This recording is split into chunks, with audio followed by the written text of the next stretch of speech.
In this intro to budgeting series, I'm going to share with you the first day of our week-long series, How to Budget. I start with gratitude and breakfast, and I always like to include an inspiring quote.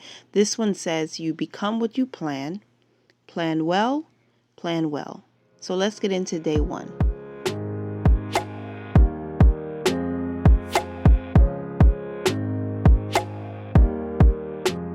The first thing that I do is review starting the new budget for the week.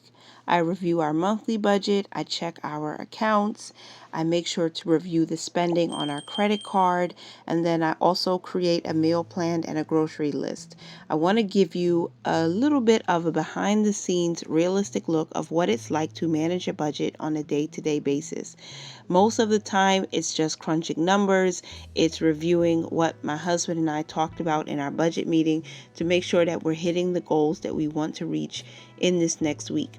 So, of course, I do a mostly pen and paper budget, but I do track our spending, I track our transactions with our online banking app. If you like to use cash, this is where you would pull out your binders and you would check to see where you spent money in the last week and how you project your money to go in the next week. I'm also having a conversation with my teenager and my other children about things that we can expect to happen in the next week. How much money will they have to spend during the week? What are we going to cook this week? What's your favorite meal? What do you feel like having for lunch? So I know how to create a meal plan, all while putting in our numbers, transferring money that needs to be transferred.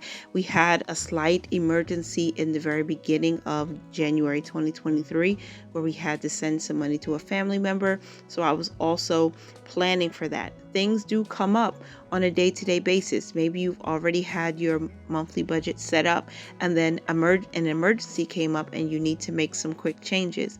This is why it's a hands-on thing. Even if you were using a digital budget, it was completely online or on the computer in a Google Sheets or a YNAB or any type of Excel document, you still need to be careful about what your money is doing, where it's going and where it needs to go.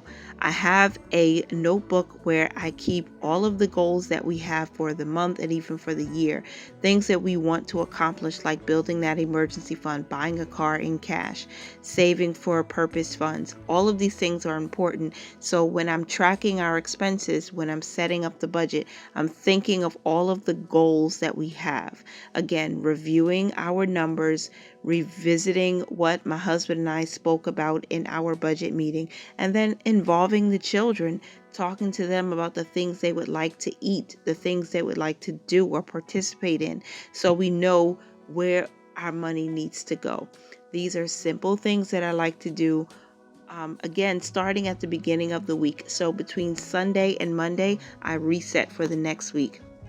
I will plan on Sunday and I will execute on Monday. And that means we have a grocery list, we have a meal plan, I've tracked all of our expenses. I make sure our credit card usage is really low and not too high, and that bills are being paid.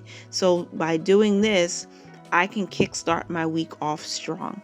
And again, because of that slight emergency, I did have to make some tweaks, but we stayed on top of it, and that's the important thing. So going into day 2, the next video you'll see is going to be all of the steps I take to make sure we're maintaining our budget limits. We're staying within limits for all of our spending. That includes personal spending and our bills.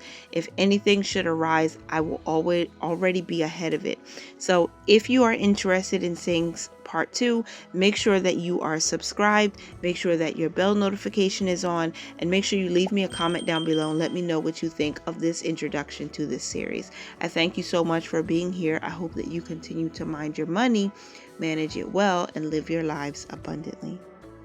Bye for now.